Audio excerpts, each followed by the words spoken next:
Ladies and gentlemen, welcome to Back of the Long Box. We got sent back here because we chose Invisigal over Blonde Blazer, and we will not apologize. Uh, Never. I say that having never played the game, so if she ends up being the pick, that'll be so funny. Um, I but mean, I yeah, mean, I mean, I feel like she might be the pick, but we'll talk about that. We'll talk about that later. To we everybody certainly here, will. I'm Mark. This is Don, Hi. and this is Back of the Long Box. We have some good topics for you today, but we actually are going to start with the game that everybody seems to be talking about, which is super cool because the game's got superheroes in it, and that's Dispatch. If you don't know, there is currently a game by AdHoc Studios called Dispatch where you get to play as a retired superhero who works for a superhero for hire company as a dispatcher. Essentially, your job is to work corporate and to send out specific heroes for different jobs based off what their skills are.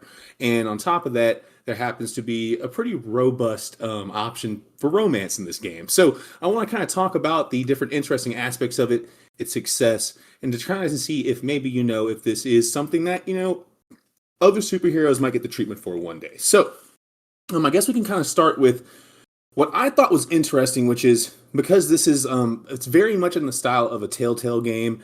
If you're familiar with things like The Walking Dead from back in the day, this is very much in the same vein as that, and that's because a bunch of the developers from Telltale actually moved over to AdHoc to try and make this game. So I wanted to try and talk about how it seems that what kind of sunk Telltale, which was the Batman Arkham game, which was a superhero game. It seems that a phoenix rising out of the ashes right now of that failure.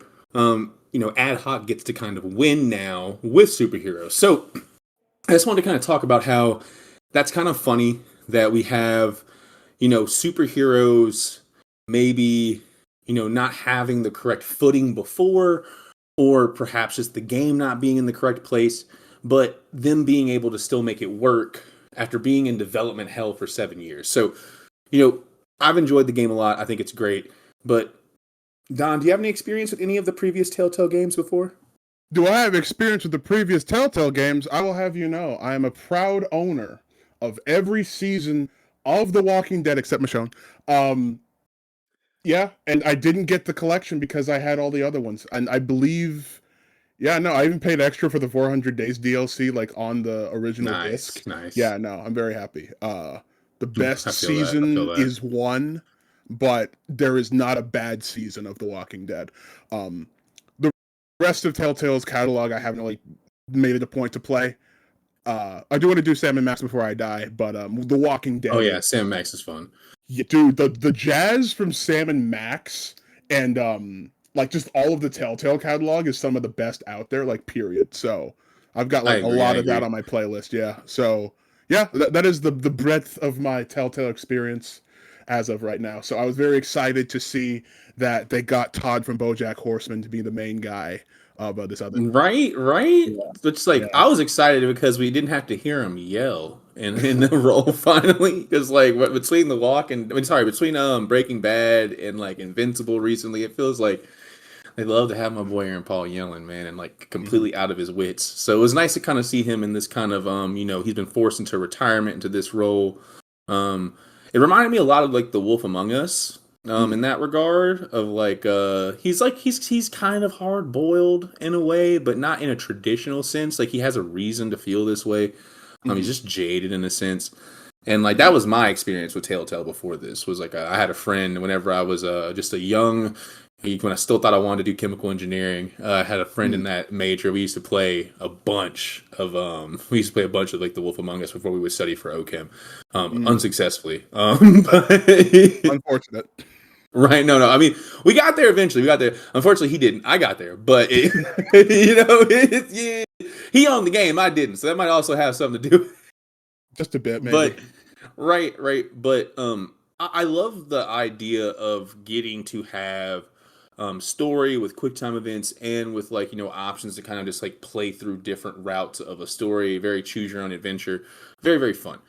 Which I wanted to then kind of that's one of the things that I kind of noticed with this, which I wanted to kind of talk about, which is my first kind of point off of the Batman stuff. which Mhm. like kudos to them for kind of shaking that off and deciding that they could still do that after a previous failure. Yeah. But I think one of the reasons why it works, and that didn't before, I think that there's like some similarity between this game and like JRPGs, like stuff like Persona and stuff, Mhm. where like you have to kind of do schoolwork during the day and then like at night, that's when kind of like things start to get popping. Yeah. It feels like there's a similar kind of feel in that regard to dispatch. Like you have your day job or you're having to dispatch stuff. It's like a mini game. You're sending out Mhm. people based off of skills. You're like pretty much rolling to see how they're gonna do based off of like these matchups. It feels very kind of like D&D in a Mhm. sense, Oh where yeah. like people have character cards and you're sending them in based off of what you think the job would do. But then like after work, there's this story that needs to progress. People need to kind of get things done. And, you have these awesome options for romance, which is like super duper fun. And like, Mhm. me and the homies in the Discord, people have been, people, like, the boys have been talking. Like, I don't, you know what I mean? People have been talking about, Blonde Blazer versus Invisigal. It's definitely been something that's like, it's been interesting to me. In a world where, you might think that the boys are only care about Call of Duty, suddenly we're taking a break to go play dispatch. You know what I mean? So I think that there's a draw there that I think is really cool, really interesting, that I Mhm. want to see kind of last. And I think Mhm. that um, the release schedule for this also was great, doing 2 episodes a week, so that way you actually feel like there's like it's releasing like a TV show. They knocked a lot of this out the park, but I really do think that work then after work element, it adds something to like the game that really makes you feel like you actually worked a day job. That like JRPGs also do, like, oh, let me go do the schoolwork real quick. I can't let my grades drop. It feels like that in that regard. And Mhm. I think that that's definitely. I think that that's a win. I think that that's cool that they kind of slipped that in on us, which is superheroes. You know what I mean? Mhm. Yeah. Because like Western takes on stuff, we love to think that these things are never going to be, meeting each other in the middle. It feels like with Dispatch, it did. Yeah. No. From what I've seen in the gameplay, that I definitely matches up like what's there. There might be more that I haven't seen since I'm just kind of going off of uh you what you're telling me and like some stuff I've seen on Instagram, but like just there's something about the production value that like that team can like kind of bring to a story that is really cool. So it's cool to see a new Cape story also. I Yeah. think yeah, I think what you literally said earlier, like it's ironic that Batman might have cratered Telltale and now this original superhero is saving. Right. Like Like seriously, you would think it'd be a mhm, lot easier for mhm. Batman to kind of get this treatment and kind of push the needle forward, but apparently we want something new. That intrigues me. I can't pretend it doesn't. I want to see that. Definitely. Like the only reason we are in a position to make a Telltale game about The Walking Dead and about Batman and about Fable is because somebody put the groundwork down to make these things. And what's interesting is that each of those properties, there was some kind of kerfuffle in all of their creation, and they did like something I don't think there's a bad work amongst the three I've listed out. There's something cool in each one, but No, like I it agree. goes to like you can I'm not with the superhero fatigue per se. Like I'm sure we can point to a number and like things happening, but I don't know if that's the real situation on the ground. Me personally, I'm not sick of superheroes. Superheroes are cool. I'm reading Absolute Spider-Man and like Batman right now. I love these characters. I said Absolute Spider-Man. Oh my god. You know what I mean? I know what you mean. Ultimate But Spider-Man, Absolute Batman. I know what you exactly. mean. I know what you But mean. like the appeal is that there is new stuff happening here, and there's a difference between what I'm getting on the page and what I'm getting on the screen. And because these are comics, there's going to be a bit more of an end to this. Granted, comics are weird and some of them go on for far too long, but like there's a glut of stuff that kind of just goes on. And like we know that Dispatch is going to end. There might be a Dispatch 2 if there's enough fervor for it, and like I'd be surprised if they didn't, but I almost hope they They need a don't, lot so of we just time get for that, though. It's a lot of time. It honestly. took them 7 years to make this one. Now, obviously, people sign back on. We get enough workers on it, Yeah. but Here- that's an investment. It's an investment. So like I've the when you get something set up, it's usually easier to keep going. So ideally, if they have the infrastructure and like the framework there, they could theoretically pump out a second one faster. But I'm I not in their agree. back end. I don't know what that looks like. But Right, this right. is cool, and more importantly, this is new and cool, and I'm really happy for him. I'm really glad that like this new IP is getting a chance. Like it feels kind of hard to do that every now and again, and then something slips through and does something cool like this. And again, it's capes, man. I agree, man. it's New capes. superheroes, new outfits, new stuff to Mm-hmm. cosplay, new folks to Mm-hmm. new folks to ship together. It's Mm-hmm. fun. It's fun. They're doing all the things that we're doing as fans with the materials that we're getting, but they're like letting us actually get in the driver's seat for it. And like that's I think that like it's kind of like what you're saying. I wonder if other superheroes could get this treatment.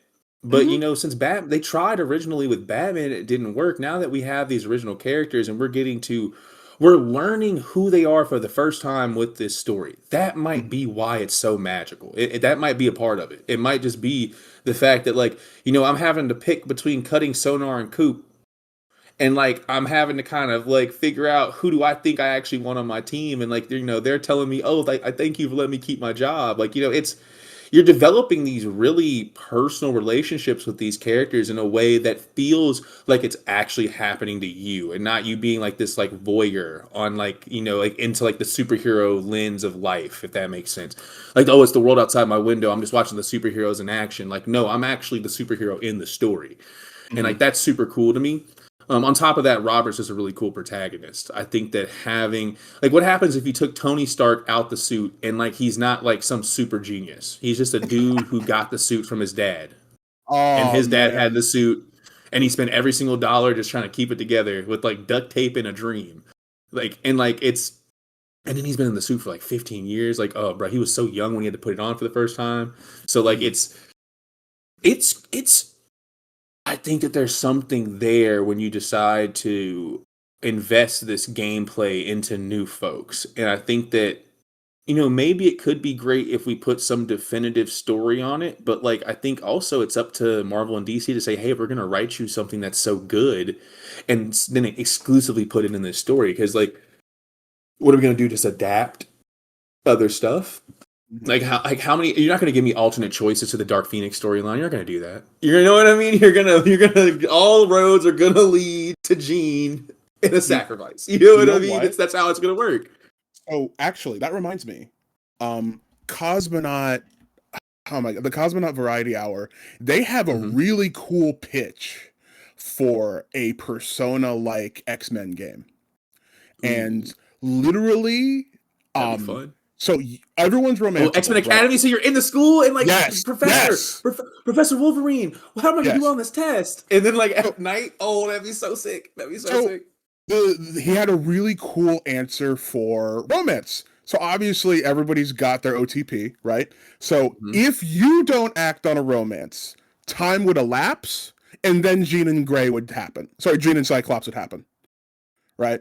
So Okay. if you don't like Iceman, you don't gotta romance him, and he might find somebody else. So like the idea of like people will do stuff when you aren't hanging out for them, like just as a baked in concept, was pitched very well. So I recommend that Oh yeah, video. I like that. I like Yeah, that. no. So like again, like I forget the name of it. Like there was that not X-Men, the Midnight Suns game. Yes, yes, yes. So I have not played it. I literally just saw the cutscenes for the Deadpool DLC because they got Nolan North to do his Deadpool, and it's like literally my favorite. So that's all I was there for. But like Hmm. that's effectively the game, except you're adults instead of high schoolers, and like in between missions, you're hanging out with like a bunch of Marvel people, and you're doing social links. Like it's some of the most, but there's some really preem stuff that we just don't know about because it's in kind of a niche genre. So not only are superheroes like in a prime position for really cool adaptation, like Dispatch kind of proves it, and I'm kind of glad like a new set of people get access to that well first, and I'm intrigued to see how the big dogs plan on catching up. And to be a bit to lean into the Schadenfreude, I do look forward to them bumbling this because they're going to be like, we need that now. I need it on my desk right now. I need pictures of Spider-Man. Like legit. I need I pictures feel it. I feel it. I need pictures of Invisible on my desk right now. Right now. No, Invisible John Cena on my desk right now. Go on, sorry. I think you're right. I think that the pessimism kind of turns around when I think about like the stories that they wrote for like Spider-Man 2, and like Miles Morales, like for the PlayStation games. Those stories are great, and like they were willing to fully write that and let that be exclusively for the game. So I think if we give it that definitive type look, I think it could be something really special. So I think it's great. I think that kind of leads into my next question, though. If we're talking, my last question for Dispatch, if we're talking about Marvel and DC and them maybe being able to do something else like this, is it too expensive for people like us to maybe think like this? Now, obviously, you gotta be rolling in it to be able to do animation. You gotta have a lot of money, have a lot of friends, have a lot of patience, right? But if say like you were to spark success to the level of like someone like Corey Kenshin did, sell 200,000 copies. Would it be possible for you to be able to network, gain friends, and possibly, gather people that can maybe make this work? Because, voice acting is going to be definitely an expensive part of this. Animating this is going to be very hard.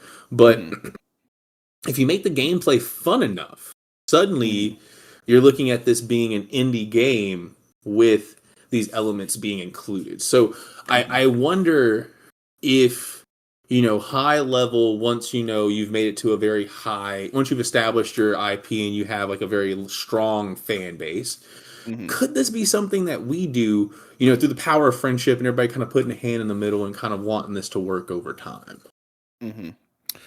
So it's absolutely possible. Always. The issue is always going to be, what are the details?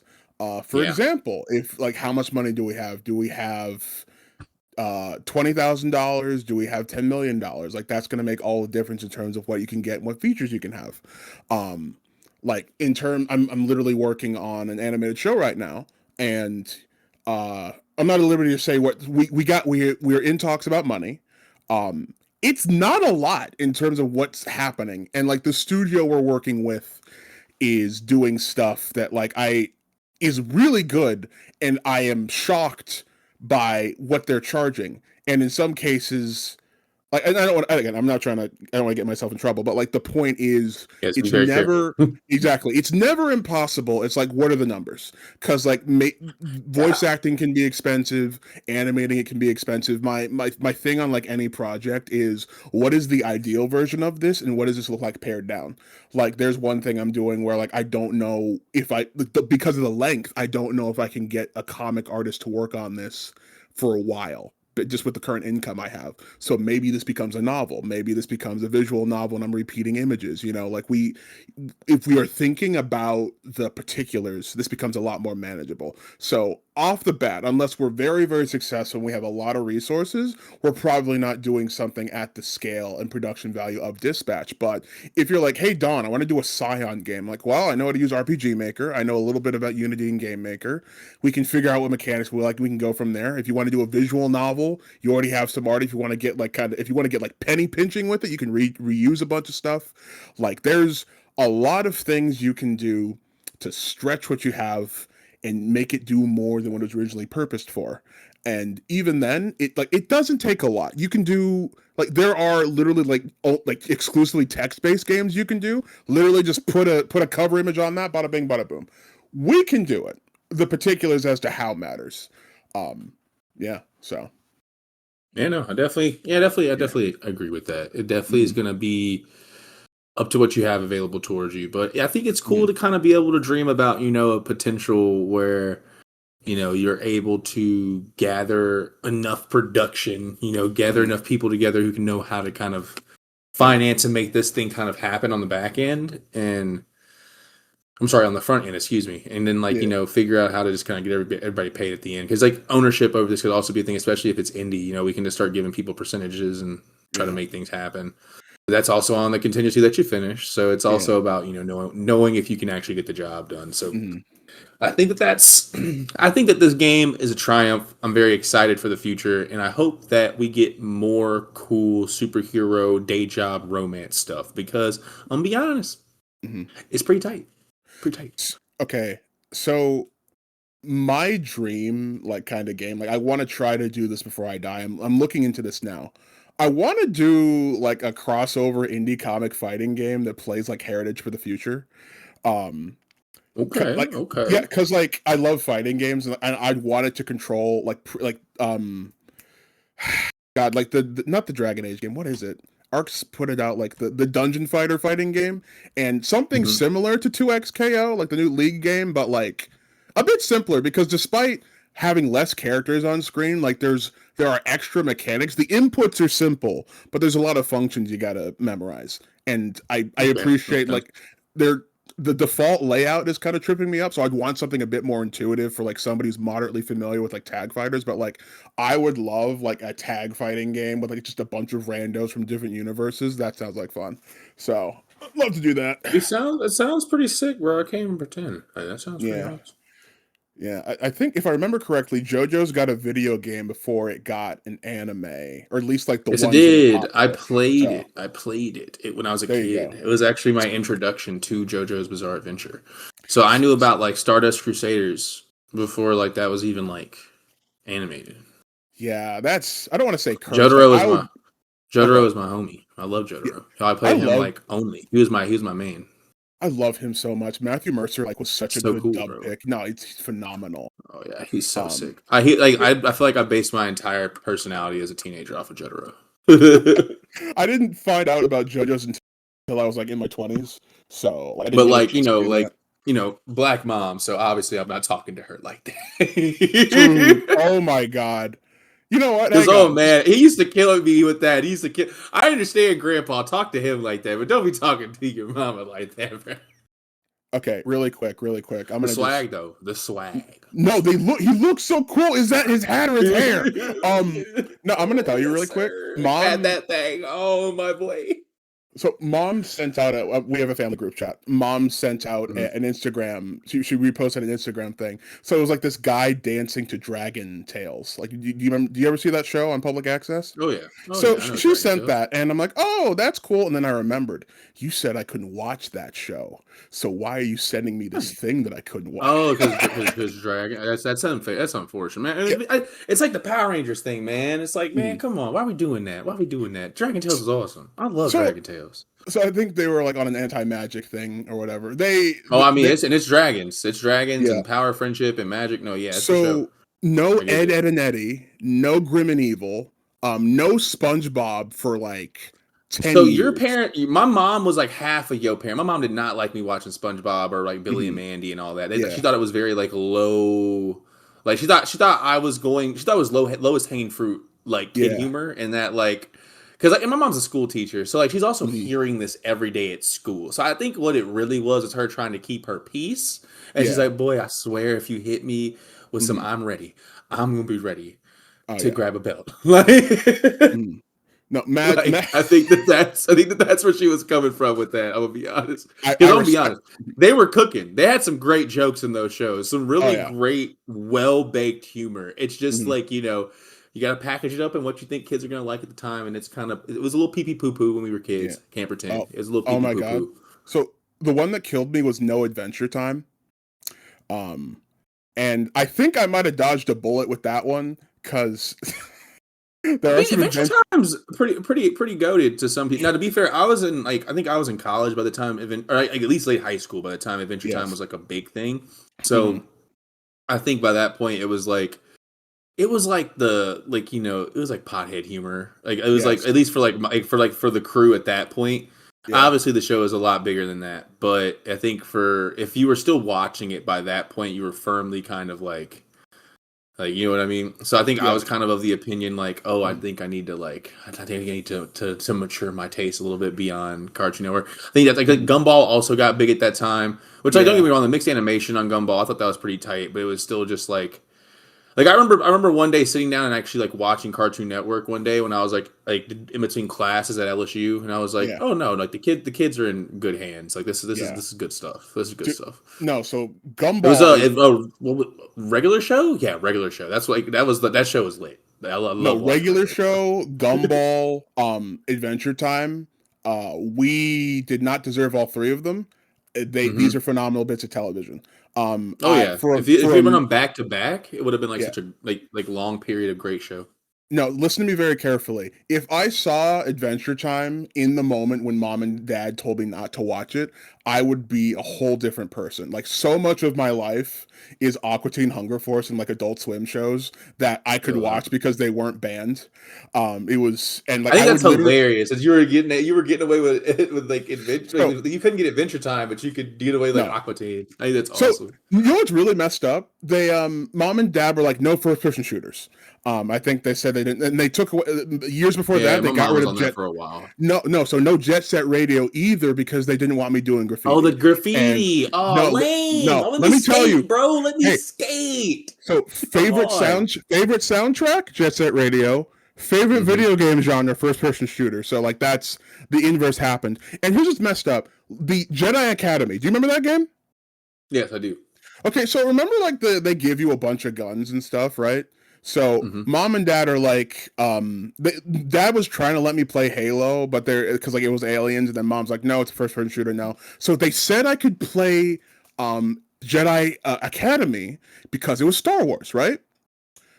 Jedi Academy is one of like 3 or 4 games that actually had limbing with the lightsaber. So if you cut a dude, it would just be in half, right? So obviously I'm not Oh. sawing people in half. But in terms of the Coming through. more like visceral experience between like Halo Combat Evolved and Jedi Academy, one is Yeah, I think winning it's out over the Halo. other. I think Halo Yeah. is what you want to get playing. You just want them going vroom vroom on the Warthog, bro. I think So that's what you want. I'm gonna keep it a buck between the two, like Halo 1 and Jedi Academy. Halo 1 wins, but like you have Halo 2 and Halo 3, so like they're completely different. But like it's basically Star Wars Quake Jedi Academy, but like with That's pretty Star Wars sick. stuff. That's pretty Yeah, sick. no, it's really cool. I love that game. You play as like Ricochet's second voice actor as like the main Ooh. guy. You build your own Jedi and like you're learning. Play Jedi Academy. Have you not played Jedi Academy? No, no, I have not. Get an I old know of copy. it, but Don't I do need to give not it a play try. the Aspire redo. It's trash.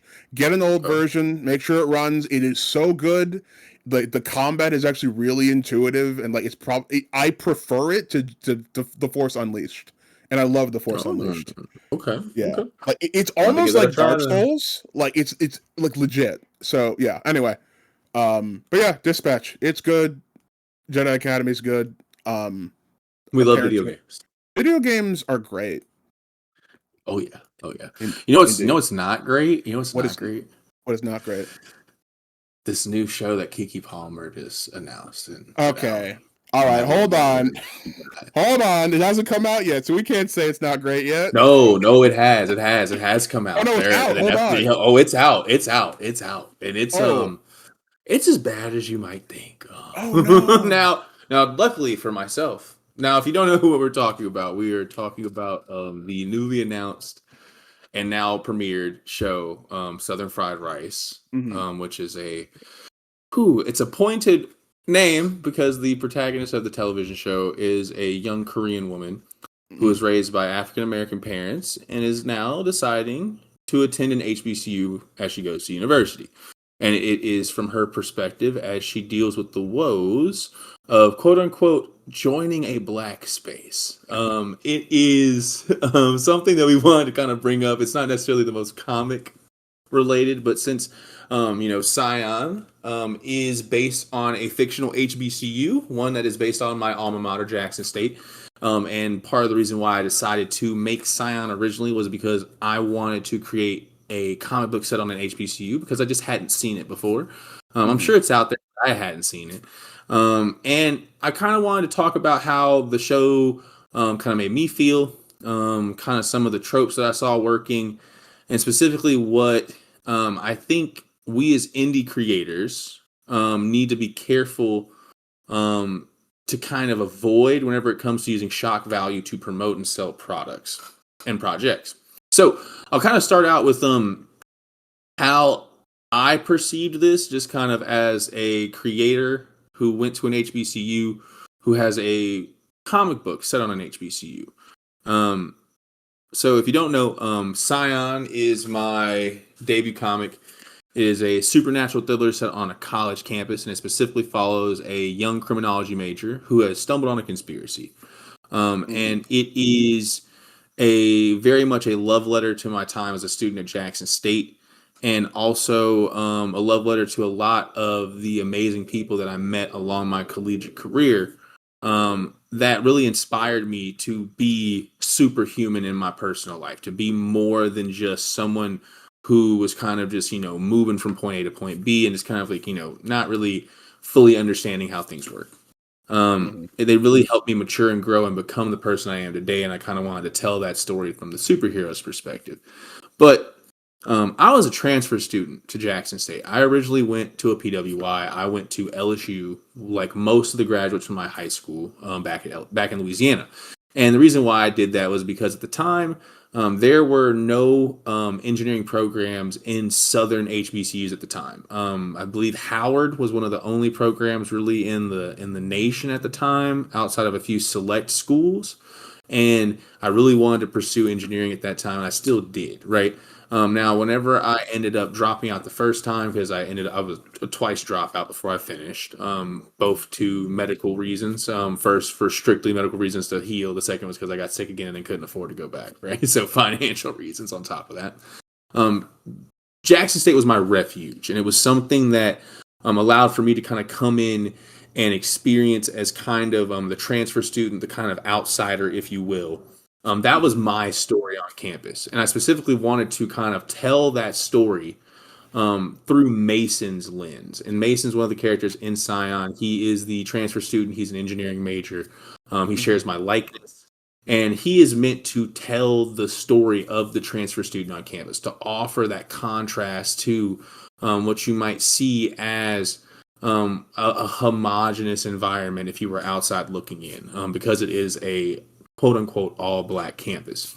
I wanted to kind of showcase what, like, the kind of weird biracial boy from the PWI kind of coming into their world, what that might look like, and to kind of also showcase that, people who maybe went to a PWI, if they don't understand things, maybe you can kind of sit in Mason's seat for a second and kind of learn from there, right? So he serves a bunch of different jobs within the overall narrative for Scion. And the reason why I had a big problem with Southern Fried Rice is because it feels like they took a Mason-like character and just told them you get to be the protagonist.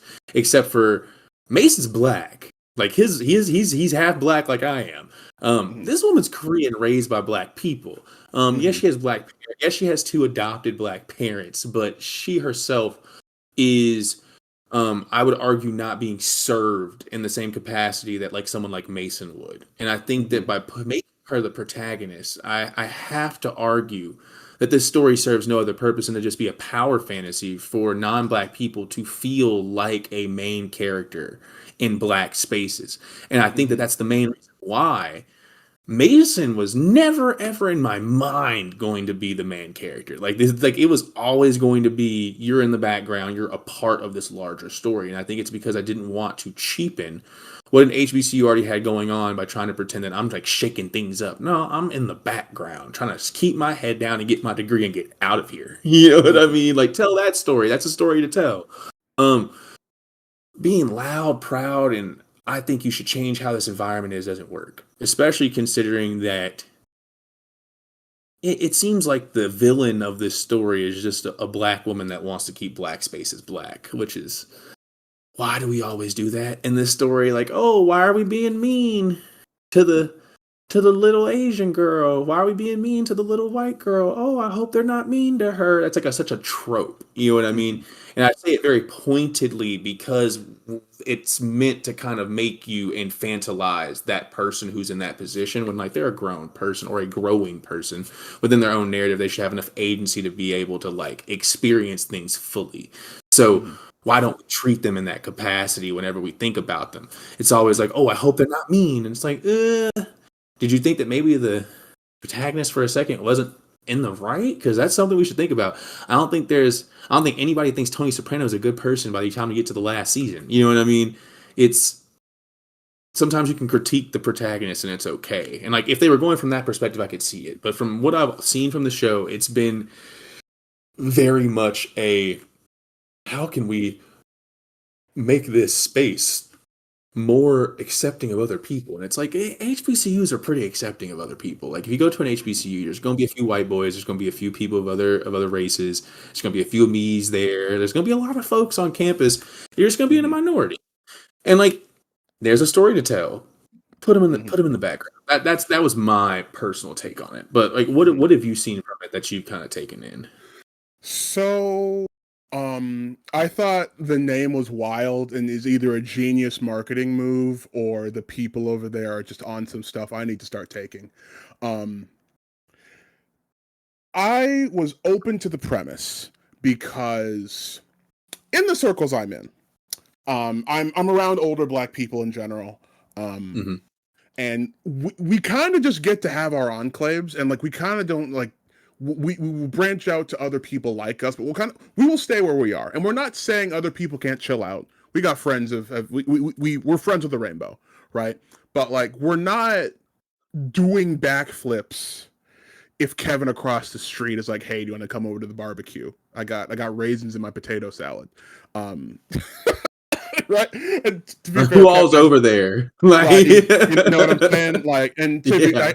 I just realized I don't think there's a white person on our block. I just started thinking about that. There's like maybe somebody down there. No, never mind. There's the cat lady. Okay, never mind. Anyway, The cat lady. point being, there's That's not the cat cat ladies lady, bro. everywhere. That's not the Indeed, cat no. lady, bro. She's nice though. But like the point is, like we're not like I was trying to be like holistic with how I approach this because there are problems here that I think we shouldn't be ignoring. Like if white people and or Asian people don't feel comfortable around us and they need a power fantasy, I'm like, where's this coming from? Let's talk about that. You know, like where's the fear coming from? I don't think the answer comes in shouting this down. And I think there is room for a version of this show that isn't what came out. Because I have looked at some reviews, I've looked at some synopsi, and It's yikes. rough. It's rough. It's rough. Yeah. Straight up. And okay. I don't want to lose my card. We get up to some stuff sometimes, and I don't think there aren't things we need to change, and I need to be very clear. A lot of the behaviors we've adapted, and I'm not talking about us as a monolith. I'm from the West Coast, East Coast Black people, they have different things going on, right? A lot of the things that we have to do collectively is for protection, not just like literally to survive, right? Mm-hmm. And it can sound kind of like you're being dramatic, but like if part of you is like turned into a commodity and it is unsafe for you to look a certain way because somebody popular has taken this from you and like, hey, that's not yours anymore, that's a problem, especially if that is a thing that we like to do a lot. Like there's a history of things we would do. Forget trying to rebel, like just to make our whatever existence we had across history a bit easier. And they're like, no, you can't do that. That's ours now. Like, oh, you do your ham this way, we're doing that now. You get this. Oh, you're cooking that this way, we're taking that now. You get this, right? Like, there's like, Oh, you're gonna have tea pads where you serve alcohol illegally during Prohibition? Okay, well, we're gonna make juice joints so that way we can kind of like steal off of the vibe. And like now it's like this back and forth. And obviously it's more than just tea pads, obviously juke joints, things like that, things like, things like the Sugar Shack. But like you're getting my vibe. Like, yeah, it's a whole thing. It's a whole thing. And like if God forbid if we do something better than them also within the same facet, right? Like best practice that we make a best practice, so it's a fight, right? And it's a thing. It's a thing. Yeah. So I don't loosely related. Did you hear about the guy who supposedly made like fuel out of recycled plastic? I have. Yeah, Um, the what? Yeah, I've seen his processes. I'm not a petroleum engineer, but yeah, it's plausible from like my chemical engineering days. It is mm, plausible. I just don't know how. It's just never feasible for us to all be making our own stuff. You know what I mean? no, Like, I don't want. I'm not trying to advocate for us to be dependent on people, but yeah, unfortunately, at the scale that we are at, like, we mhm, all can't create enough for our own demand. mhm, So, but I do think it would be really cool if we did start having like more like local projects that try to like recycle stuff into usable fuels, like for like the biodiesel crowd of folk who are trying to turn like used like fry oil into like cars, like for their car. Yeah, I yeah, think that crowd is gonna really dig that. mhm, I don't know if it's gonna save the planet, mhm. but It I think it's pretty cool though. Like I think it's really cool to have like definitely, a and fully made setup and to actually be like distillating like the fuel. I think it's really cool. so I bring him up because it is in its worst version right now, right? Hmm. Let's pretend this gets any kind of traction. If bro up and vanishes, this will be very unfortunate, but I won't be surprised because I wonder what billion-dollar industry would benefit from there not being a alternative to fossil fuel. So that's a thing. Yeah. Every year or so, like there's Hmm. some senior engineering capstone project that's meant to be some like big alternative fuel patent, right? Hmm. They Yeah. make the patent, right, and then like Shell, Exxon, Chevron, somebody big Hmm. comes up, buys it, and it goes and gets put on a shelf in a vault. That's just how that kind of works. They kind of Oh, scam us when brother. we still think that we can. They come in, say they want to fix things. Oh, we want to be more renewable, not realizing that like they could have been renewable. Like we've known about renewables since the 70s. They could have been renewable. Like we need to we need to be very much understanding in the fact that like this is we've known for a while. We know that things are bad, and like we are doing not much other than living to regulation. That is what's happening. So like it's unfortunate, but yes, no, I definitely understand where you're coming from. But yeah, no, it's a thing, man. If the second you start fighting against the status quo too much, somebody comes Hmm. either buys you up or makes you disappear. Hmm. And So like to that's not that, even from like a weird tinfoil hat perspective. that That's we just have from like the proof. you We can saw what look this happened up. with Boeing. You saw what happened with Boeing, bro. Like Exactly. 17. Jesus Christ, that is so insane. They just capped people in broad daylight. No, but like I yeah, bring no, it's the thing, man. It's yeah, business. It's so let's business. pretend this gets off the ground and then Brother Man disappears. I hope he doesn't. My God, I'd love plastic fuel. But like the whole we need to do so much for like a baseline, right? Hmm. So vilifying that defense um is one thing. And I haven't so I've seen bits and pieces of the scene in question. I kind of I there's a difference between kind of critiquing this defense and like kind of vilifying it, and I think it does that at least. I get that vibe. And we're doing this to survive, and like this whole thing about like wanting to protect what we have and like treating that like it's a failure of ours somehow, I think is just kind of rude and short-sighted. And let's pretend like they were in the wrong. Like you're gonna tell somebody that like they're wrong for like being upset about something. We can't always control that. Stuff happens to people which predisposes them to feel certain ways. Like there was a fight in my home today. Like they were fighting for a semi-legitimate reason, but like it had more to do with a disruption in the dynamic than what was specifically said. You know what I mean? Hmm.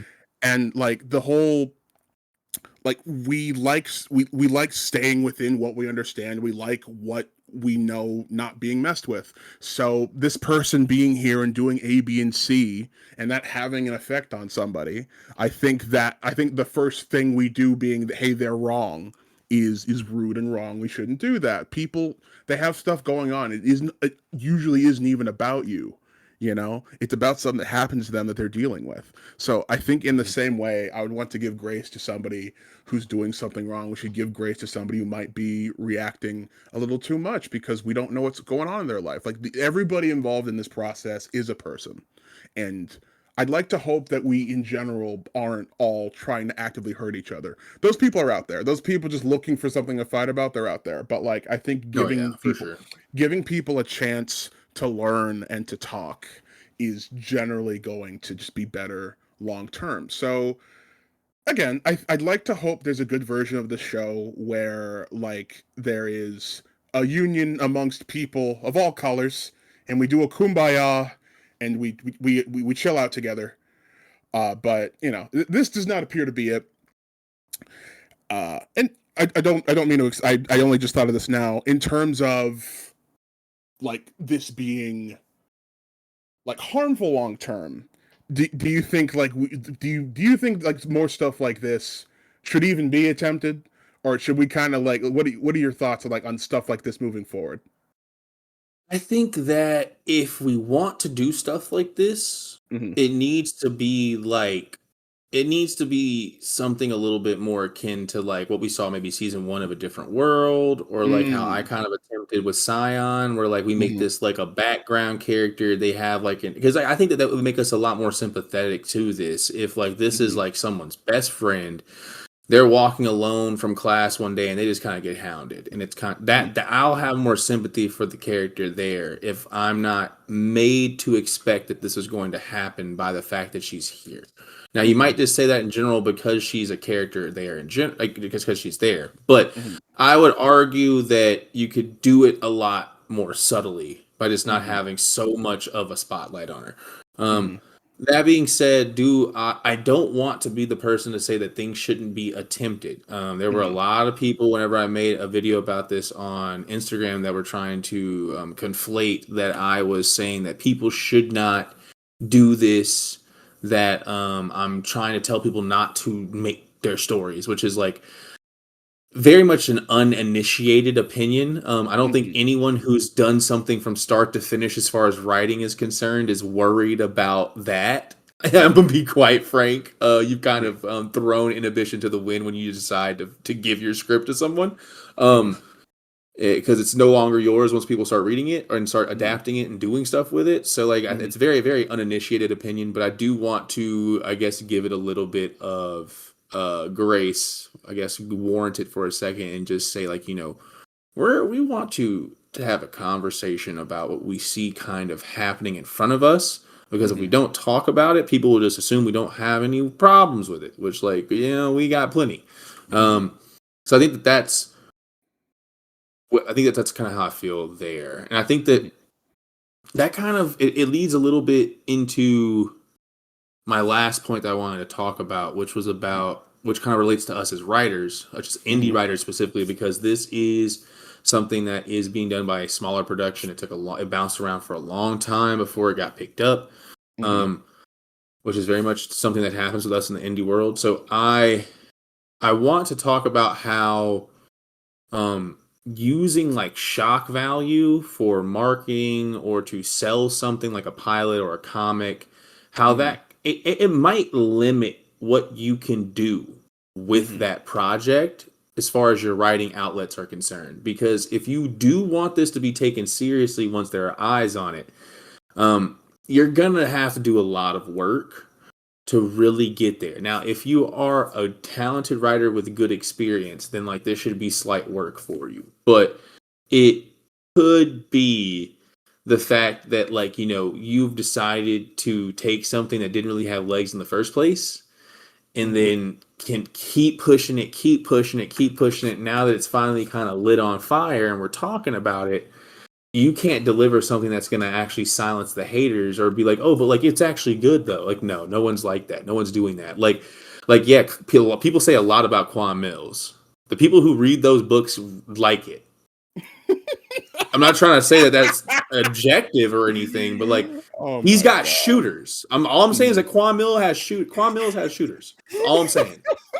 I'm And like sorry. I don't think Southern Fried Rice has shooters. That's all I'm saying. I don't think this show has shooters. So like You're I think wrong for bringing up Quan Mills in regards to this podcast. You're not a Amen. no, Shock value to sell something. He's doing it no and he's getting it done correctly. prison, electric chair. But I think Quan Mills might have been cooked up in a secret biochemical facility underneath the CIA headquarters. Like he might be the ultimate CIA agent. God, probably.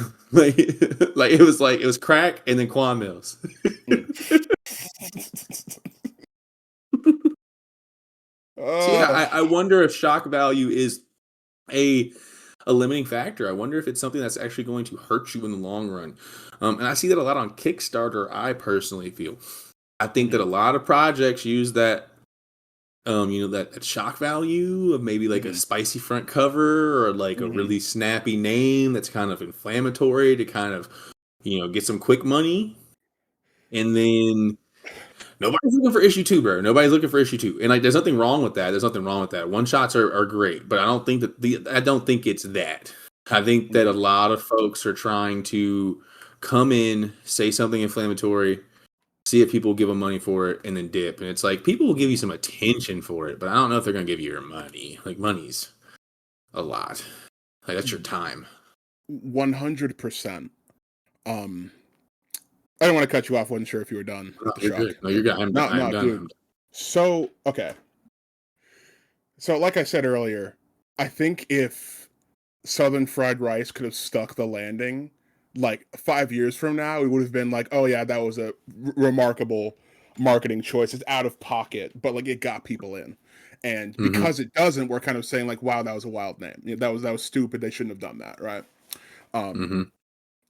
Like the idea that like kind of shock is going to limit you. I understand that in premise.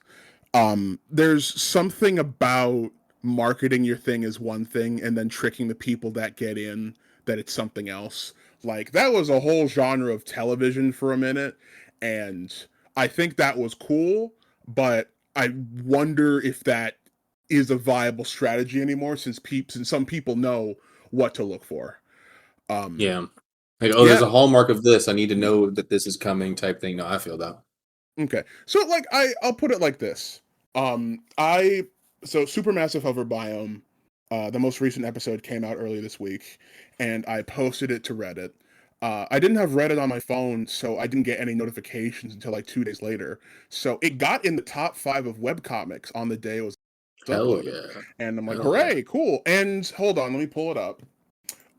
So basically like it's about like it's a conversation between like one of the main characters and their boyfriend about kind of like their future, and like somebody was like, nah dude, this was hot, and I'm like, what are you talking about? They're having a conversation. And like this is like this thing, despite what I meant it to do, like did this for somebody, right? And like it was supposedly more titillating for them than like they made a point like, no, like compared to some of the other like NSFW stuff that's on here, and I'm like, oh, thanks, right? And it kind of proves your point. Like if that's it and there's nothing left after the fact, like there are going to be people that are fine with that, and there are going to be people that want more. So I think it's important, whatever your strategy is for reaching people, that you know that you're doing your best and that you're putting out something that you can stand behind, right? Like I have very few projects that I can't like proudly put my name on because like I know I did my best, you know. It might suck in a few years. Heck, I might have done my best in the moment and it sucked immediately afterwards, or I made an error, but like I knew I was doing something cool. As anybody who can say I'm happy with what I did, regardless of the end effect, like I'll respect that your chest is out about it, right? I know some people that are in the NSFW minds forever because like that is all they can do for money, and like they have to do this thing over and over again because like their other stuff isn't getting traction in the same way, and it isn't worth their time to start something new on the other end. And I've heard some other people that have gotten out of NSFW jail that are happier because that can happen, but like they understand why this other thing was done for so long because that was what they had to do to make rent for several months, you know. Yeah. No, it makes So yeah, sense. no, like Bills are a thing. indeed. And so in a way, yes, it can limit you, it can pigeonhole you, it can make you untouchable in some ways. I've heard of some people getting blackballed for a long time because they did NSFW stuff. um and it's unfortunate, you know. Ideally everybody could just do what they enjoy and like they wouldn't get in trouble, but like the way it works is we attach people to the art that they make, and that's just something that's gonna happen until the end of time, or until we mature as a culture, and I'm pretty sure the end of time is gonna happen before then. So Yeah, yeah. yeah, no, like it's yeah, no, it's one of those things. Like I'm in some meetings now, and like I can figure out why certain characters are in position, like are even there. And I'm like, oh, that's what this is for, you know. And like when you Mm-hmm. recognize that pattern, like some of the magic can kind of go away. Yeah, And I feel I, that. I I think again, like I said, I think what saves the idea of like just trying to shock somebody into reading your thing is if like you're going all in like 1000%. Like Quentin Tarantino, you know it's going to be a violent, bloody movie. He advertise it's going to have really good dialogue, and someone's getting their head chopped off. That's what you're there Yep. for. Jamie Foxx is gonna kill somebody. Samuel L. Jackson is Jackson's gonna gonna say a lot of MFers. Yes, sir. Yes, he's sir. gonna look Jude Law and or the guy from Lie to Me. He's gonna be there and do something cool. Like we know what we're in for. And I think at the beginning, when he was like setting himself up, that wasn't necessarily the case. But because he leaned into that, we trust him. I think if you are honest about how you establish that trust, that will do you wonders as well. So yeah. Yeah, I definitely So I agree. I think have to agree to that. I yeah, have I to think agree he to that. typecast himself in the best possible way because like we know general things we're getting from a Tarantino movie, but like there's always something kind of different. There are several Tarantino westerns, but each one has a little different, little bit of stank on it. Um, Also, the Hateful Eight. Have you seen the 4 hour cut of the Hateful Eight? No, I have not. I have I not. believe it is on Netflix as of right now. They split each scene into an individual hour. Ooh, Um, okay. Kind of yeah, like the Snyder no, Cut. literally, yeah, but like they treat it like a mini series. And if Quentin Tarantino, so I think we're on our seventh or eighth Tarantino movie. We're getting close, right? Because he said Mm-hmm. he'd only do 10.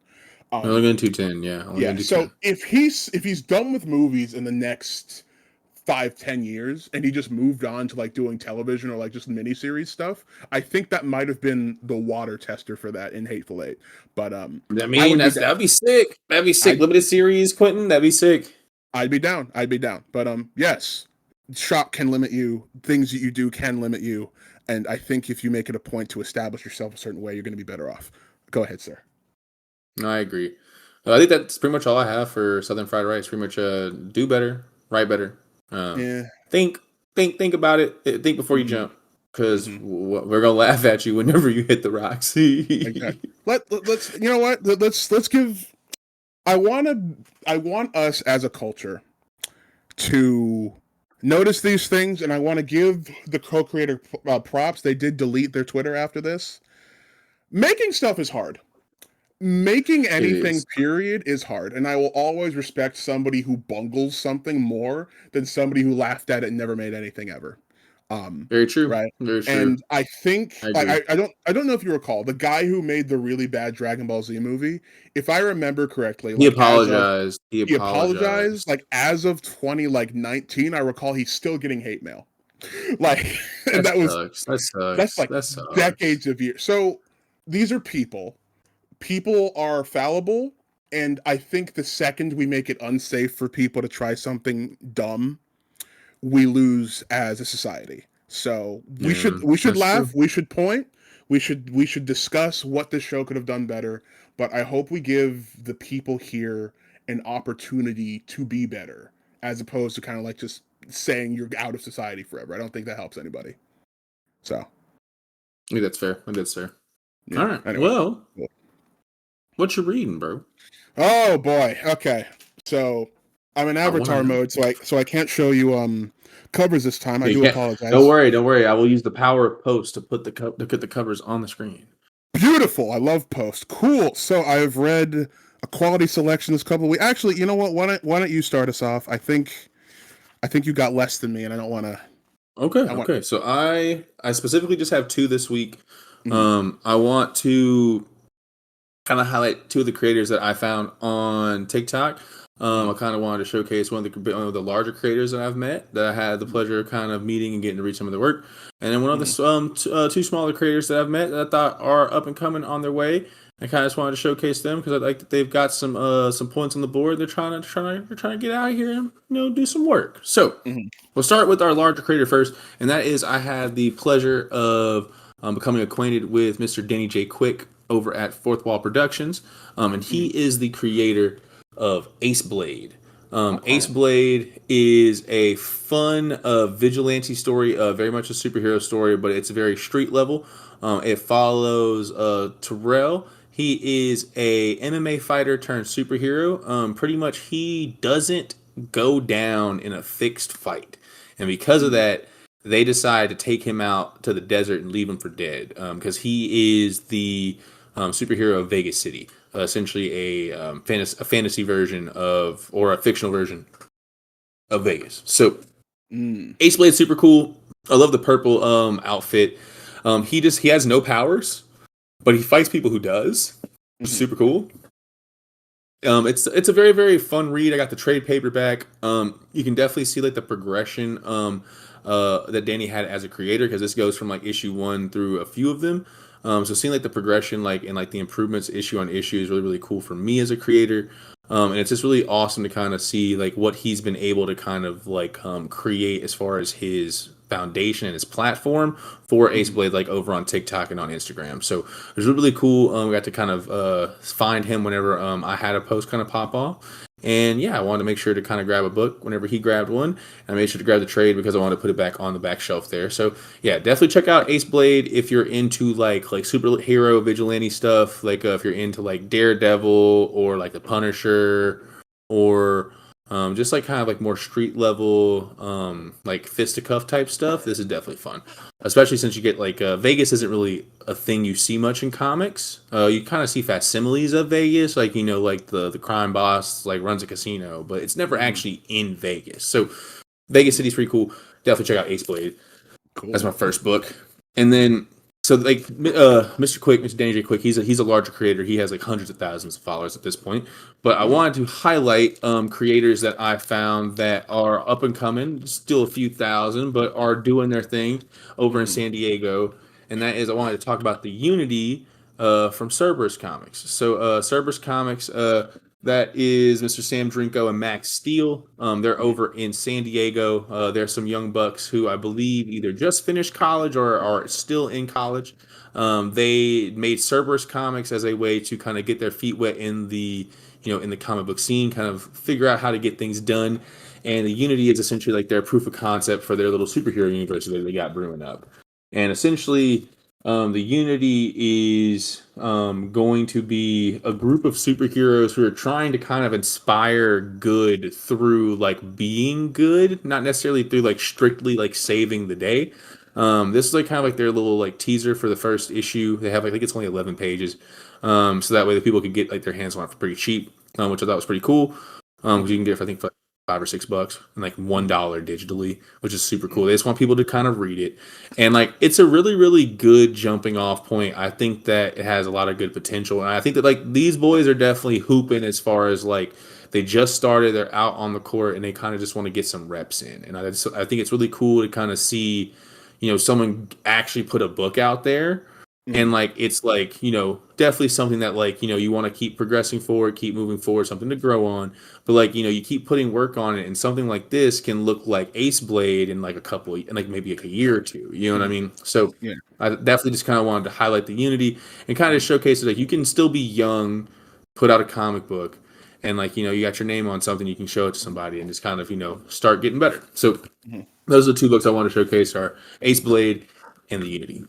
Real, real. I will tell you, those look really cool.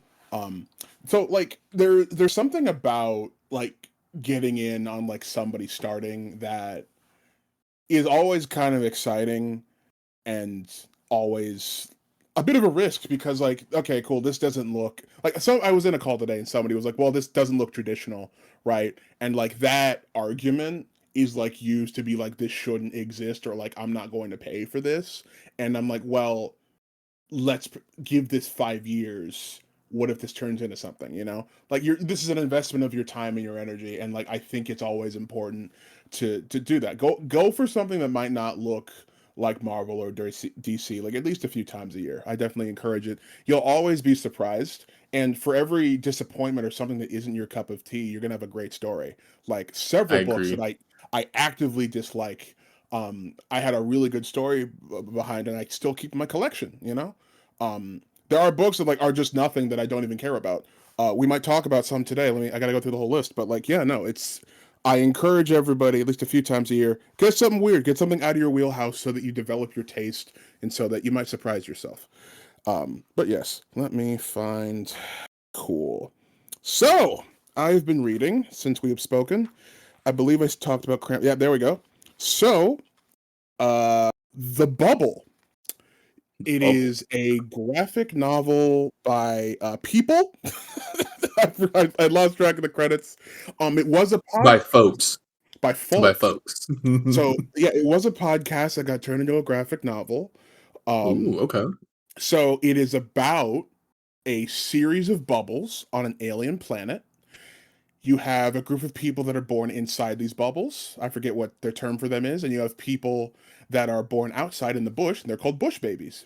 So we follow the main character, who is a bush baby, who used to hunt and kill for her food and fight monsters, and now she's doing monster killing gig work inside the dome because monsters keep popping into the bubble somehow. Okay. And Okay.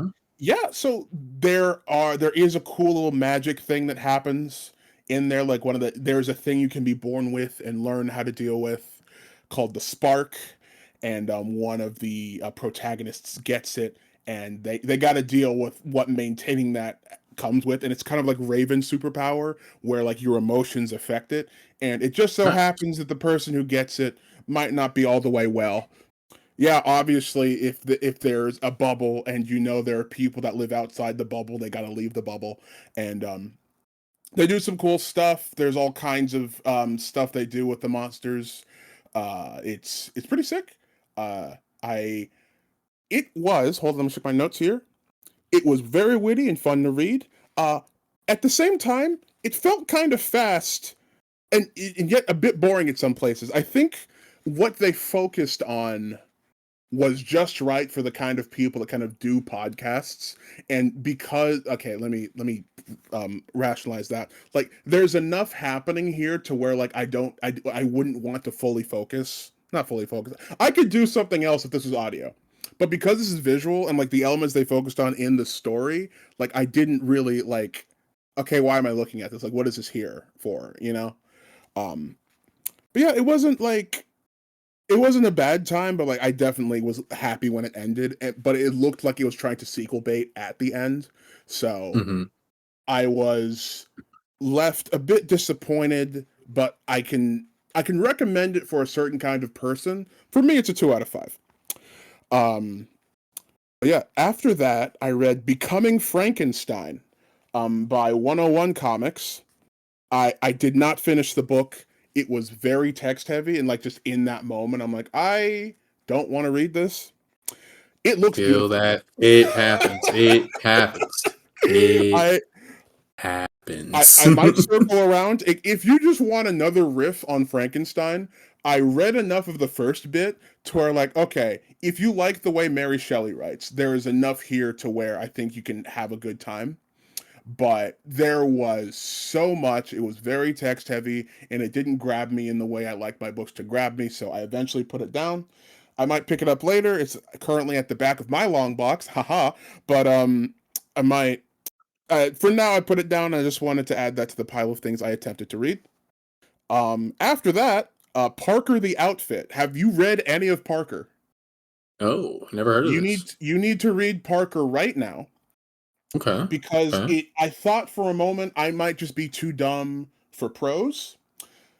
When I tell you that Parker is as wordy, if not more wordy than Becoming Frankenstein, um it is an understatement. It is very verbose, but it makes good use of where it places its text and what it chooses to show. The whole series. The first one I can vouch for all the way, as I can for Parker the Outfit. It is some crime and a grumpy criminal. It's a sequel to the first one. Parker is trying to take down the outfit. It is basically a collection of criminals that have more or less sucked all of the fun out of crime. Like they kind of have a lot of the major things, and he assembles a motley crew of smaller criminals to basically mess with the outfit and do other things. It's a great time. Parker is, I think, a really good like alternate of Bruce Wayne. Like what happens when you have somebody who's really intelligent, really grumpy, and like clearly dealing with something by like drowning their sorrows and like putting their all into something else instead of getting therapy. He's really much like that.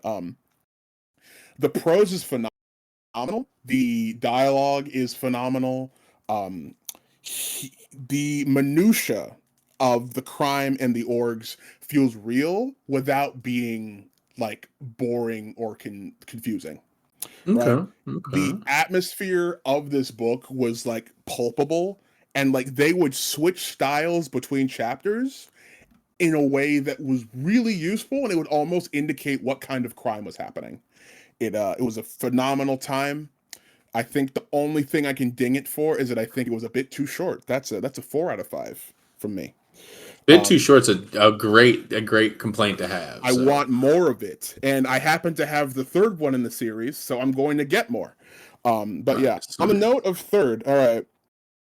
Um, I have finished volume 1 through 3 of One Piece. Um, Nice. Nice. so okay, I'm gonna keep it a buck. I don't think I can't think of a lot of series that start off really strong like that I love. I think almost everything that like I really, really, really love, like as in it's a part of my soul, had a sucky first bit of time. Like Sopranos is important, but I think I love things more than Sopranos. Same with Severance, same with BoJack Horseman. But and actually to BoJack Horseman I love more than Sopranos, and because it was rough. But like I don't want to act like I'm some kind of like magical tester man that sees everything. I'm like, oh, there's something here. I don't know what it is, but I'm after it, right? And I got a bit of that in One Piece, and I was about to log off until the fight with Buggy. Um, Yeah, it's a good Luffy, fight. It's a good fight. okay, Luffy needs his crew. He needs other people to bounce off of. I think he is. Um, there is something about him that like I don't think works in a vacuum, and I apologize for not having the words for it in this moment. But like he is best when he has people that are like after the same thing as him, but are wanting to do it differently. What is a pirate? Protecting your treasure. I'm like, this is so stupid in Kingdom Hearts, but I'm all for it. Luffy's gonna be king of the pirates. Like the whole Oh yeah. like, Oh yeah. okay, Bill Burr has this really good rant about like One Punch Man and like how he saw like the worst person ever in Mosquito Girl. And like I felt the same way about Buggy. Like here's this guy, he's just wrecking the city because he knows he can get away with it and he's testing the balls because he can. Being a pirate is just being stronger than everybody else and getting whatever you want, right? And Luffy's like, "Nah, no, you suck. Don't and like don't destroy the stuff that other people love because like that's valuable to them. Like there's freedom in being able to choose what you. It's a whole thing. It's oh my god. It's so I'm mad because like I was trying to be like I was trying to have my guard up. Like this thing is corny. I'm gonna stop after volume 3. It's overhyped, and then I kept And going. then And yeah, you yeah, know I'm like, Luffy's the all real right, deal, dude. Luffy's the all real right, deal. fine. Oh, And I'm gonna keep it a buck. Zoro was pulling his weight. His whole thing. He's cool. oh yeah, He Zoro's was not. awesome. He's Zoro's awesome. not strong enough to carry the whole book on his shoulders. But like him, Luffy, and Usopp and Nami, they are doing All great great. characters. And All not great like they're. characters. Oh my god. Oh my god. So like I think I have to. I got to at least do volume 4. I might have to get a One Piece shelf. This might have just happened. I Um, mean, it's a great one to invest in. I can't pretend. And so there's still so many volumes. mhm, It'll be so rewarding over time. Yeah, no, it's mhm. it's it's great. It's so One Piece. It's One Piece. so I've heard, and I'm kind of excited, but I'm also very afraid. I'm like, what if it gets mid later? But we'll have to see. But Mid yeah, piece. Oh no, not mid piece. and not mid piece, but yeah, no. The perspectives on what a pirate is cool, and I did want to make a note. This is my pirate ninja way because this is what being a pirate means. This is what being a Got the ninja means, bio. literally. And maybe it's a bit hokey, but I'm kind of here for it. That's another 4 out of 5 from me. Um, Cool. So I did actually start going through my single issues recently. So the next few are going to Okay. be just single issues. Mystique #1. Um, Okay. I believe this is post House of X, uh, and whatever by virtue of what gets discussed. But if it's not that and it's some other continuation, I apologize. But it's pretty interesting. It's kind of an espionage thriller thing. The thing that I think Marvel does like the least well aesthetically. Like I'd like to see capes. But like I think Mystique is like the most well suited for that by virtue of being a shapeshifter. So Oh, for sure. For sure. You get yeah, some fun stuff with that. definitely. And because she's a shapeshifter, like there is mistrust around every sensitive operation that is involved with dealing with her, and like in a sense of it, because people know who Mystique is now, right? Like that she's out there and doing stuff. So they're trying to take precautions. There's one bit where one character has hidden some information from somebody they're working with, and they're like, okay, cool, you're obviously Mystique because this person has this ability and this ability isn't there now, right? And he's like, I can explain, right? And I think that's resolved in a really cool way. The whole there's this one sequence I love where Mystique is just changing between different people during this conversation, and I'm like, they understand the power here, and they are using it really well. She's using this as a psychological tool as well as a practical one. I love that for her, and I think if there's one thing I can ding this for, no, if there's one thing I can give it props for, there are a lot of really cool ideas in this book. Um, I found the execution to be generally pretty uninteresting to me. Um, like so Nick Fury, I say Nick Fury. So Nick Fury is reduced to a desk jockey in this one, and it it did some damage. And I'm like, no, not behind a desk, not Nick Fury. Um, right? Like, and the like so like it made sense. This is like the fall of Shield. They have like they have so fewer resources. Like they're trying to pick up the pieces. I get that. So having Nick Fury do a spy thriller thing, sure, fine, whatever. Um, there is something about the aesthetics of this book that I think could have gotten this a bit more over. The visual of Mystique doing the power is cool. I think the art they used to do it was more functional as opposed to flavorful. I got a variant. It was like her in like the old outfit, like in kind of like this faux anime style. I don't think that's what that is, but like if the book looked like that and this was happening, I might have been a bit more on board. But like because they kind of went with like a more like quasi-realistic sort of serious art style, I kind of got lost in it. If it was a bit more stylized, maybe a bit more noir pointed, like maybe a bit more like Parker or Black Sad, like something textured but like a bit more simplistic, that might have helped a bit. But like because of what they picked, I didn't really have a good time looking it over. um and that's the big thing. This is a functional story. There's a lot of stuff here on paper. I didn't have a good time reading. It wasn't fun. So that's a 2 out of 5. That sucks. That sucks. Yeah, cool. We're getting close. Star Wars Adventures: The Clone Wars Battle Tales #5. There were two artists on this book, and I had a hard time telling at first. It I'm mad because the initial artist was clearly trying to ape more of Genndy Tartakovsky's work from like the 2003 show, and then Mhm. the most of the interior art was like some other style that was like trying to do the 2006 show, but like with I think flatter colors. And I wasn't really a fan of either because like I could tell like it's like you're not Santa, you stink of smelling cheese, not not that other stuff, like I knew what I wanted and it wasn't The here. Great Apia.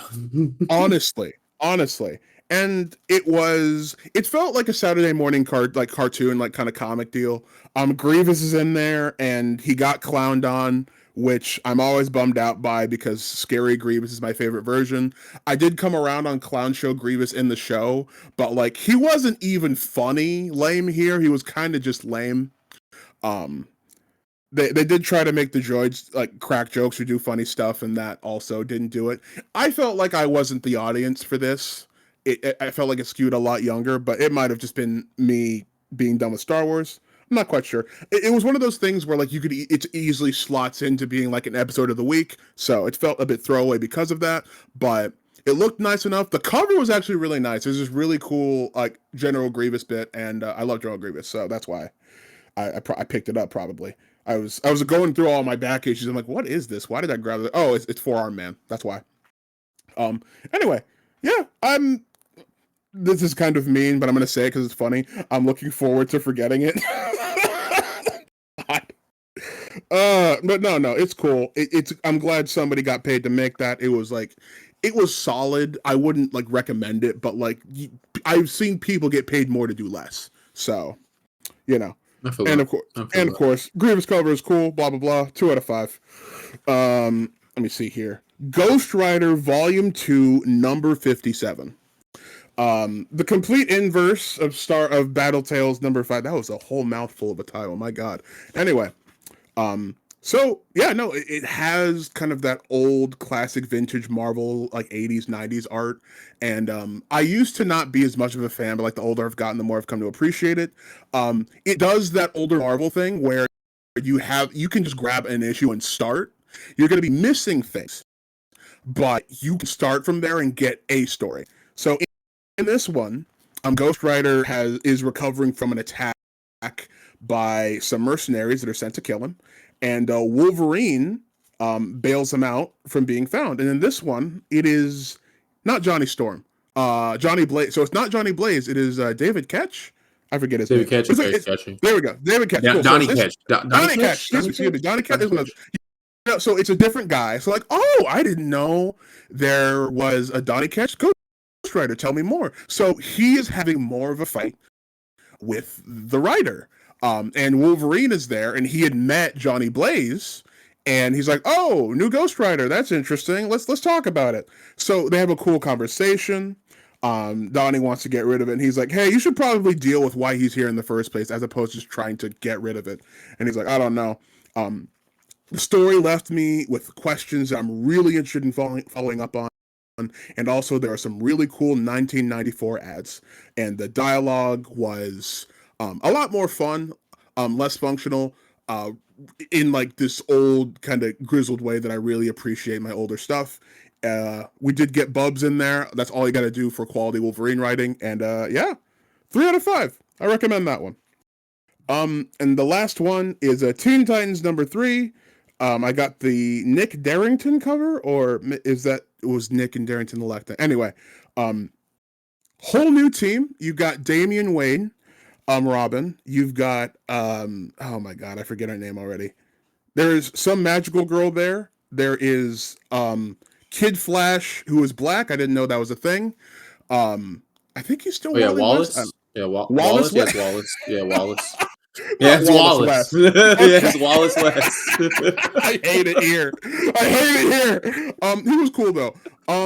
There was some other guy who's blue and like had a button on his stomach who could turn into a ball. He was cool. And Lobo's daughter, Crush. Oh yeah, I've seen it. Yeah, yeah. I'm like, Crush. Crush is oh, cool. she's cool. Crush So cool.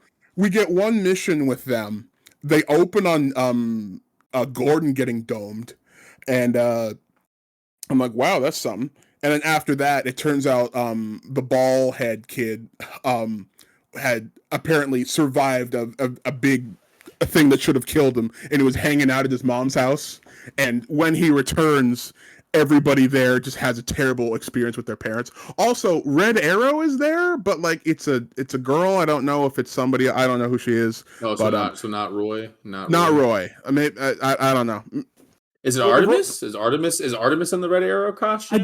I do not know. That'd be funny. I could get up and check, but like that would ruin the mystique of all this. We can't do that. Yeah, no, we can't do that. Sir. But I'll tell you. No, listen. The lineup was cool, and it does what everybody there is there because they care, but they care for different reasons. Like there are separate conversations about like what the Teen Titans are supposed to do and who needs to be doing what as a member of that team, which was very nice. As a one-off, it was really interesting, and it set up a really cool mystery after the fact. I definitely want to grab the volume. I want to see like what else is happening there. Apparently, this is a couple of years old, and this is I believe this is the one after the New 52. I can't even pretend to know what all the the continuities are. But it's really nice. I like the team. I liked a lot of the dialogue. I like the look. It was real. It did that thing I like where like it simplifies it the farther out they are, but it's not any less cool looking. You know, love that. Mm-hmm. Yeah, no, it's cool. I'm looking forward to reading more. Yeah, No, that was sounds good. yeah, no, that was it. A lot of single issues. It was a good time. It was a good week. There's a lot of good books out right now. I don't know if you saw Beneath the Trees Where Nobody Sees I is on did see. DCKO. Yeah, dude, I saw that. He's coming in. It's I'm gonna be like, cool, dude. It's gonna be cool. if Be Kind, my neighbor, somehow gets in, I'm gonna lose my mind. There's no way. It's not gonna happen. But that would be so DCKO's sick. looking super sweet, especially since like Homelander, and then you got Sub-Zero. Who Yeah. else? Big somebody else. It's huge. Oh my Who god. was it? Think, Mark. Think. Brain Blast? No, not today. I'm excited, dude. I think it's really interesting that they're deciding to just blow everybody's brackets out after like the first issue. All right. They said no one gets a perfect bracket. You're all awful. None of you can predict what we were gonna write. Vampirella, Red Yeah, oh Sonja. yes, Red Sonja. That's who it was. Red Sonja being in there. That's pretty sick. So I wonder if Christopher Priest is going to come and write that. Christopher Priest might come and write that Vampirella issue. That makes sense in my mind. Sub-Zero. Is that like the doll from The Conjuring? Yes, that's Annabelle. Yeah, that's Annabelle. That's So Annabelle Annabelle from real life is in this. Yeah, is in DCK. I'm still like, listen, all of that is happening. What boggles my mind is that Samantha is just right there. Like, what is she gonna do? Hacksaw somebody to death? Like, she could only maybe fight Batman, and that's less because she's like a good combatant. It's because she's literally a bear. Like, Raw. God, this is gonna be. You gotta put that brain to the test. Dude, this is gonna be such an insane book. I'm so excited. Oh, it's gonna be great. And then got the crossover with Swamp Thing and Something's Killing the Children. Also, Swamp Thing's killing the children. That's gonna be fun. Okay. That's cool. That is very cool. Right, that's pretty. I can't even front. That's pretty cool. Yeah. No, man. Again, we're eating good right now. I just hope. Apparently, it's gonna be like just a 4 off.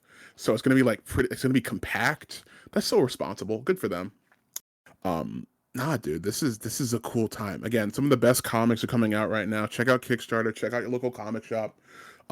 By now it's over with, but I hope everybody got a chance to look at the Short Box Comics Fair. There were some really good pickings on there. Man, it's a good time, Mark. Good books. Great time. Indeed. But all right. I think that's all we have on the agenda for today. Phenomenal. Cool. That was Back of the Long Box. Go home. Yep. Have a good time. Indeed. Yeah.